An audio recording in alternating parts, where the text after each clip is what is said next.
निधि, बाहर बहुत बारिश हो रही है, नहाने के लिए बाहर मत जाना कीचड़ में। आशा के कहने पर निधि अपने कमरे में जाती है और खिड़की से आरती को कुछ बच्चों के साथ नहाते देखती है। आरती अपने कुछ दोस्तों का हाथ पकड़कर पानी में कूद रही होती है और पैरों से पानी के छींटे उड़ा रही होती है और जमीन पर लेटकर फिसलने की कोशिश कर रही है, तो कुछ बच्चे नीचे का पानी हाथ में लेकर उसके सिर पर डाल रहे होते हैं। वो लड़की अपने दोस्तों के साथ कितना एंजॉय कर रही है। आरती को अपने दोस्तों के साथ बारिश में नहाता देख निधि से रहा नहीं जाता और वो भी अपनी माँ से छुपकर बाहर जाकर आरती के साथ बारिश में नहाने लगती है। कभी वो भी जमीन पर लेटती तो कभी बारिश का पानी आरती के सिर पर डालती। इस तरह उन दोनों में दोस्ती हो जाती है और देखते ही देखते दोनों दोस्त बड़ी हो जाती हैं। निधि जल्दी आ, देख कितनी अच्छी बारिश हो रही है, गली में पानी भी भर चुका है। आरती की आवाज सुनकर निधि बाहर आती है और आरती के साथ बारिश में नहाना शुरू कर देती है। तभी वहां आशा आती है और निधि का हाथ पकड़कर उसे घर ले आती है। कितनी बार तुझे मना किया, उस लड़की के साथ बारिश में मत नहाया कर, बीमार पड़ जाएगी। नहाना ही है तो छत पर नहा लिया कर, गंदे पानी में नहाना जरूरी है क्या? तेरी शादी तो मैं इतनी दूर करवाऊंगी कि तू अपनी उस गरीब दोस्त का चेहरा भी नहीं देख पाएगी। नाराज आशा अपनी बेटी को सुनाकर वहां से चली जाती है। समय गुजरता है और दोनों ही दोस्त का रिश्ता लग जाता है। देखते ही देखते शादी के दिन नजदीक आ जाते हैं। क्योंकि निधि के पति की गवर्नमेंट जॉब थी, इसलिए उसकी शिफ्टिंग आरती के ससुराल के पास हो जाती है और दोनों सहेलियां एक साथ ससुराल जाती हैं। ऐसे ही एक दिन, आरती देख, मेरी माँ ने मेरी शादी कितनी दूर करी थी, पर भगवान भी नहीं चाहते कि हम दोनों दोस्त अलग हों। सही बोला तूने, पर मुझे तो बारिश का इंतजार है, जब ससुराल में भी हम दोनों दोस्त एक साथ बारिश में नहाएंगे। दोनों दोस्त छत पर बात कर रही होती हैं कि तभी वहां निधि की सास शांति आती है, जो अपनी बहू को बिना घूंघट के छत पर देख उसे सुनाने लगती है।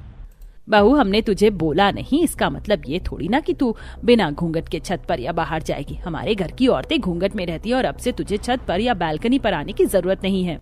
शांति और उसका परिवार काफी पुराने ख्यालात का था, इसलिए वो निधि को नीचे ले जाती है। समय गुजरता है और एक दिन, अरे यार, एक बार बालकनी पर तो आकर देख, कितना अच्छा मौसम हो रहा है, किसी भी वक्त बारिश हो सकती है। अरे यार, मेरी सास को मेरा बालकनी और छत पर खड़ा होना पसंद नहीं। वो तो मुझे घर में भी घूंघट रखने को कहती है, पर तू फिक्र मत कर, जब बारिश होगी तो मैं बाहर आ जाऊंगी। कुछ ही देर में बारिश होने लगती है। क्योंकि आरती का ससुराल थोड़े खुले विचारों का था, इसलिए वो आरती को कुछ नहीं बोलते और आरती बारिश में भीगती हुई घर के बाहर खड़ी होकर निधि को आवाज देती है। आ गई तू, चल नहाते हैं, देख कितनी अच्छी बारिश हो रही है। हाँ चल, पुरानी यादों को ताजा करते हैं। दोनों दोस्त अब सब कुछ भूलकर गली में ही जमीन पर बैठ जाते हैं और एक दूसरे के ऊपर पानी के छींटे मारते हुए हंसने लगती हैं। पर यह सब देख शांति निधि पर सबके सामने भड़कने लगती है।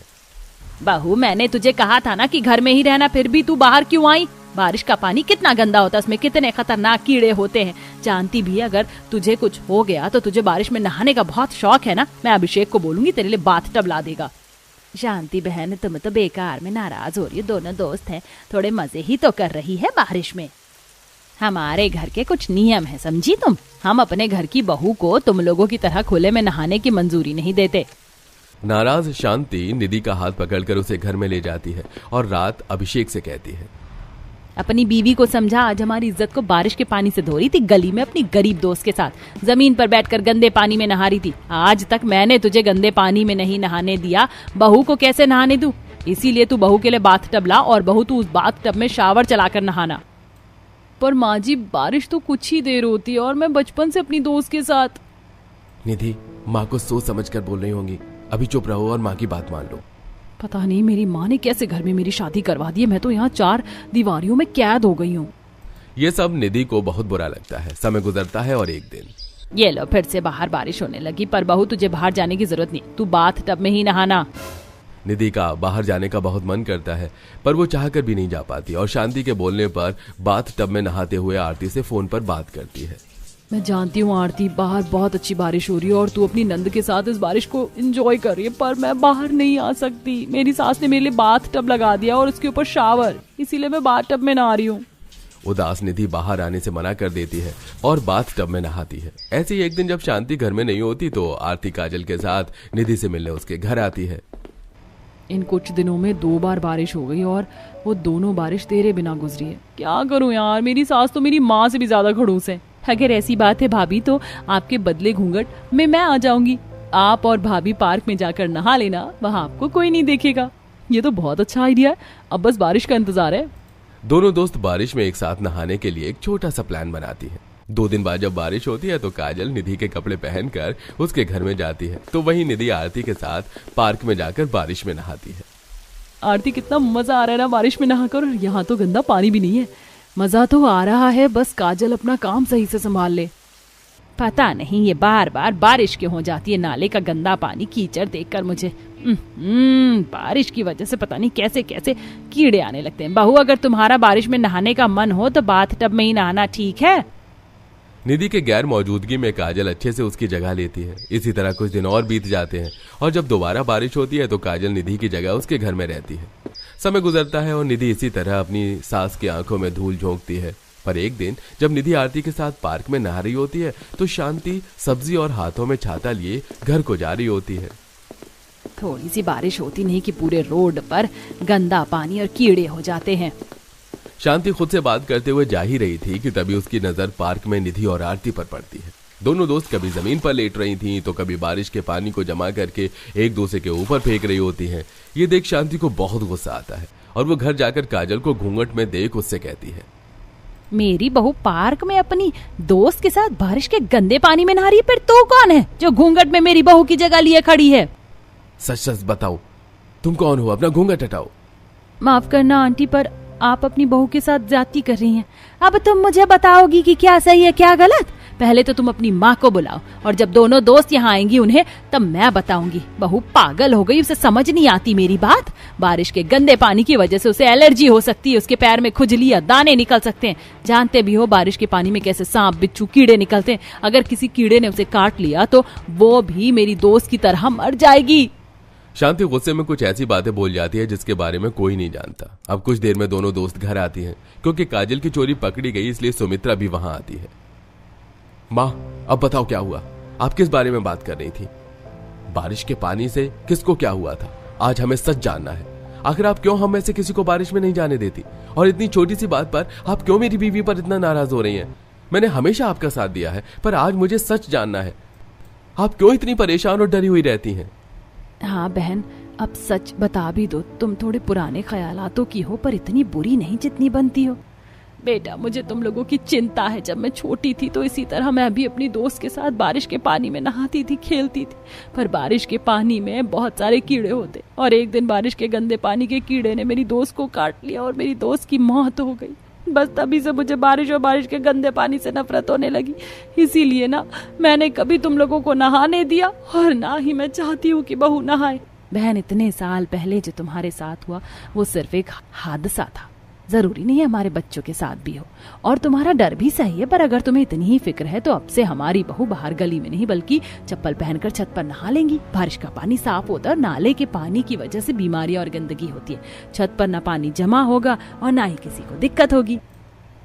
मुझे माफ कर दीजिए माँ जी, पर आप खुद सोचो, आप अपनी इतनी पुरानी दोस्त को नहीं भूल पाई तो मैं कैसे अपनी दोस्त को छोड़ पाऊंगी? तुम सही कह रही हो, मैंने कुछ ज्यादा तुम पर पाबंदी लगा रखी थी, पर अब से मैं तुम पर से अपनी सारी पाबंदियां हटाती हूँ।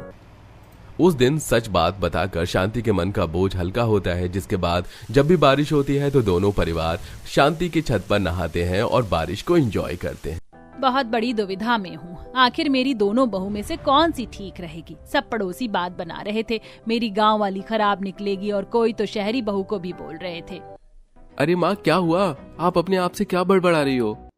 हाँ माँ, हम दोनों का सेहरा बांध दीजिए ना। हम कब से आपका इंतजार कर रहे हैं और अब तो हमारी बाहर बारात भी आ गई है। चलिए तैयार हो जाइए, आज आपके घर पर 2 बहू आने वाली हैं। अरे माँ, आपने इतनी गर्मी में दिन की बारात क्यों रखी है? बाहर कितनी धूप है, 3 बजे की बारात होती है किसी की।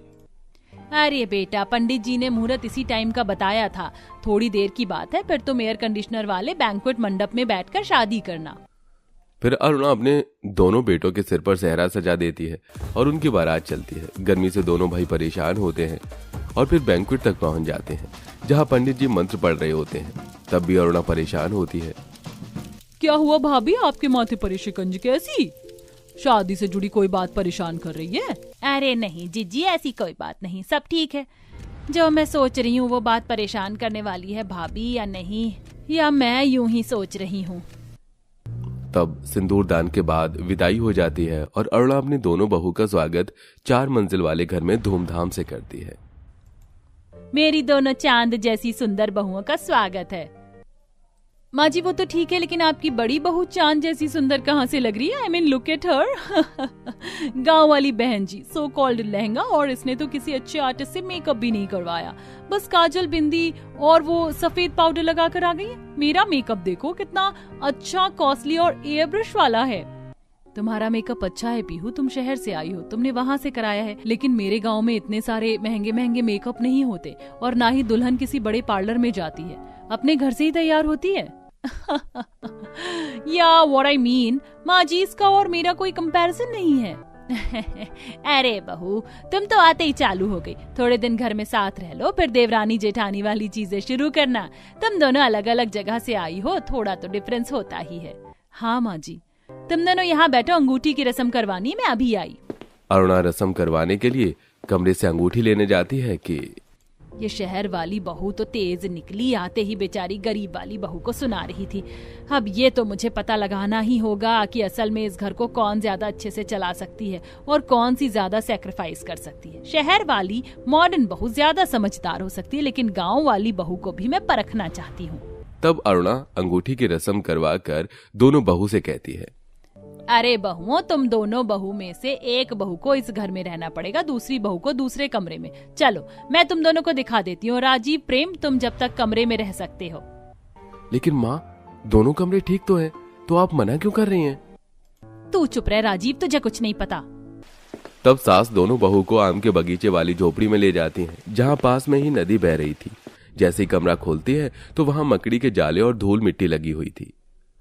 ये वो जगह है नम्रता बहू, पीहू बहू, इस जगह को साफ करना पड़ेगा और एक रात के लिए यहीं सोना पड़ेगा, जब तक वो कमरा तैयार हो जाएगा। तो बताओ तुम दोनों में से यहाँ कौन रहेगा? और सबसे जरूरी बात, अभी 2-4 घंटे में तुम्हें अपनी पहली रसोई करनी है, तो वो पहली रसोई भी यहाँ होगी।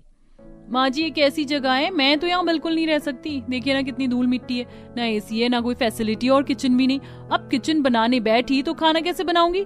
ये मेरी गरीब जेठानी है, गाँव से आई है ना, उनको इस जगह रहने की आदत होगी, वही रह लेंगी। हाँ माँ जी, आप फिक्र मत करो, मैं इस जगह को साफ भी कर लूंगी और खाना भी बना लूंगी और सो भी जाऊंगी। पक्का ना नम्रता बहू, तुम यहाँ रह तो लोगी ना? जी माँ जी। मैं जानती थी ये गांव की गवार बहू इस झोपड़ी में आसानी से रह लेगी। माँ जी वो जल्दी से मुझे मेरा रूम दिखा दीजिए, थोड़ी देर रेस्ट भी करना है, उसके बाद पहली रसोई का खाना भी बनाना है। ठीक है बहू, मैं तुम्हें तुम्हारा कमरा दिखा देती हूँ। नम्रता बहू, कुछ जरूरी सामान चाहिए होगा तो आकर बता देना। जी माँ जी। तब अरुणा अपनी छोटी बहू को 4 मंजिल वाले मकान में से पहली मंजिल पर ले जाती है, जहाँ एक मॉडर्न किचन और आलीशान एसी बेडरूम था। अपने कमरे में आकर पीहू बहुत खुश होती है। वाओ, मेरा एसी बेडरूम तो बहुत अच्छा है, अब आराम करूंगी।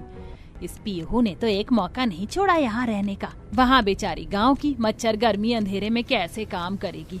आते ही परेशान कर दिया मैंने, लेकिन आजमाऊंगी नहीं तो बात कैसे बनेगी। ये कहकर अरुणा अपने कमरे में आ जाती है, पर पीहू कपड़े बदलकर मस्त आराम करती है, फोन चलाती है। वहीं गांव की बहू नम्रता झोपड़ी के जाले और गंदगी हटाकर अच्छे से सफाई कर देती है। 1 घंटे में ही शाम हो जाने के कारण अंधेरा सा हो जाता है, तो वो पति से तार और बल्ब मांग कर झोपड़ी में लाइट जलाती है। फिर टूटे हुए चूल्हे को दोबारा मिट्टी से लगाकर उसे मजबूत चूल्हा बनाती है। गर्मी से उसे पसीने आ रही थी, तब वो नदी के किनारे बैठ जाती है, वहां से हाथ मुंह धो लेती है कि तभी 2-3 मछलियां उसके सामने से उछलकर गुजरती हैं। बहुत गर्मी है यहाँ पर, लेकिन यहाँ नदी के किनारे बैठकर अच्छा लग रहा है। आम का बगीचा भी यही है और झोपड़ी भी यही है, और ये मछलियाँ कितनी सुंदर हैं। नम्रता बहू, तुमने कपड़े क्यों नहीं बदले? ये लो कपड़े और खाना बनाने का सामान, बैगन का भरता, चावल, और जो तुम्हें इसमें सामान मिले अपने मन का बना लेना, और मीठे में खीर बना लेना। जी माँ जी। अरुणा चली जाती है। नम्रता कपड़े बदलकर खाना बनाने की तैयारी करती है, जहाँ मक्खी मच्छर उड़ने की वजह से खाना बनाने में दिक्कत आती है। चूल्हा जलाने की गर्मी से झोपड़ी भभकने लगती है। बाप रे, यहाँ खाना बनाना कितना मुश्किल है, और यहाँ तो सोना भी पड़ेगा एक रात के लिए, और इन मच्छर ने काट काट के लाल कर दिया, और झोपड़ी के बाहर भी कितना अंधेरा है। जल्दी से खाना बन जाए। वहीं पीहू भी रसोई में आ जाती है। अरे यार, इतनी गर्मी में आज ही पहली रसोई रख दी। मैं इतनी थक गई हूँ, मुझे खाना भी नहीं बनाना, और ना ही मैं इतना अच्छा खाना बना पाती हूँ। क्या करूँ? ऑर्डर तो कर नहीं सकती क्योंकि माँ जी आकर देखती रहेंगी। अगर झोपड़ी में होती तब तो आती भी नहीं। आइडिया, शेफ कार्ड को बुला लेती हूँ, वो खाना आकर बनाकर चला जाएगा, मैं माँ जी को बिजी रख लूंगी। पीहू ऑनलाइन ऐप से शेफ को घर पर बुला लेती है और वो घर में खाना बनाना शुरू कर देता है। और जब उसकी सास आने वाली होती है तो वो शेफ को दरवाजे के पीछे छुपा देती है। वाह बहू, खाने की खुशबू तो बहुत अच्छी आ रही, कोई मदद चाहिए? नहीं माँ जी, आप अपने कमरे में आराम कीजिए, जब खाना बन जाएगा तो मैं आपको बता दूंगी। ठीक है बहू। अरुणा के जाते ही पीहू उस शेफ से काम करवाने लगती है और ऐसा होता हुआ अरुणा उसे देख लेती है और वहां से चली जाती है। वहीं नम्रता आम के बगीचे से आम लेकर शेक भी बना देती है। कुछ देर बाद दोनों बहू डाइनिंग टेबल पर खाना लगा देती हैं, जिसे सब खाते हैं। वाह, तुमने खाना तो बहुत अच्छा बनाया है नम्रता पीहू। हाँ ये तो है। अरे मेरे दोनों बेटे ने ठीक कहा। माँ जी, मेरे हाथ का बना हुआ खाना नम्रता से अच्छा तो होगा ना? तुम दोनों बहू ने बहुत बेहतरीन खाना बनाया। बड़ी बहू का चूल्हे पर बनाया खाना भी स्वादिष्ट है और उसने तो मैंगो शेक भी बनाया। इतनी गर्मी है, इतनी बढ़िया चीज मिल जाए तो और क्या चाहिए। लेकिन पहली रसोई का तोहफा किसी एक बहू को दूंगी, वो भी कल। ठीक है माँ जी। अरुणा उठकर जैसे ही सीढ़ी पर जाती है कि चोट लगने का नाटक करती है, तभी दोनों बहू से संभाल कर कमरे में ले जाती हैं। अरे मैया, हाय लग गई रे पाँव में। अब मैं चलूंगी फिरूंगी कैसे? माँ जी आप परेशान मत होइए, आप ठीक हो जाएंगी। वैसे मुझे चोट दिखाई तो नहीं दे रही, मैं डॉक्टर को बुला देती हूँ। अरे बहू, यहाँ मेरे पैर में सूजन चढ़ गई, इतना मोटा हो गया तुझे दिखाई नहीं दे रहा। डॉक्टर को बुलाने की कोई जरूरत नहीं है, मेरे पास एक पुराना तेल है, वही लगा दे। सास के ऐसा बोलने पर भी पीहू उसका मसाज करने से मना कर देती है। तब नम्रता ही उस बदबूदार तेल से सास के पैर की मालिश करती है। ये देख अरुणा की दुविधा खत्म हो जाती है। शहर वाली बहू अपने कमरे में जाकर सो जाती है और नम्रता मच्छरों के बीच बिना पंखे के हाथ पंखे से हवा करके गर्मी में उस झोपड़ी में सो जाती है। अगली सुबह सास दोनों बहू में से नम्रता के गले में हार पहना देती है। तब जलकर पीहू, माँ जी ये सब क्या है? आपने हमें यहाँ बुलाया, कुछ कहा नहीं, और वो इतना कीमती हार आपने इस गांव वाली बहू को क्यों दे दिया, पर मुझे क्यों नहीं? पीहू बहू, ये नम्रता का तोहफा है जो मैंने उसे पहली रसोई के लिए दिया है। तूने बड़ी सफाई के साथ मुझे झूठ बोला कि ये खाना तूने बनाया है। तुझे क्या लगा था कल मैंने देखा नहीं? तूने बाहर से किसी शेफ को बुलाकर खाना बनवाया। मैंने 3 परीक्षा ली, तीनों में ही तू फेल हो गई। बेचारी नम्रता बहू उस मच्छर वाली झोपड़ी में ना सिर्फ रही है, बल्कि उसने चूल्हे पर खाना बनाकर भी दिया। सच में उसने अपनी पहली रसोई बनाई है, ना कि तूने। और कल रात को भी तो तूने मेरे पैरों की मालिश नहीं करी। वो सब मेरा एक नाटक था तुझे परखने के लिए। मुझे माफ कर दीजिए माँ जी। माँ जी मुझे ये हार नहीं चाहिए। लेकिन बहू ये तेरा हक है, इसे स्वीकार कर। कमरे में कोई दिक्कत नहीं थी, ये भी एक परीक्षा ही थी। तू अपने ऊपर वाले कमरे में रह सकती है। तब पीहू को शर्मिंदगी महसूस होती है और नम्रता अपने एसी वाले कमरे में आराम से रहने लगती है।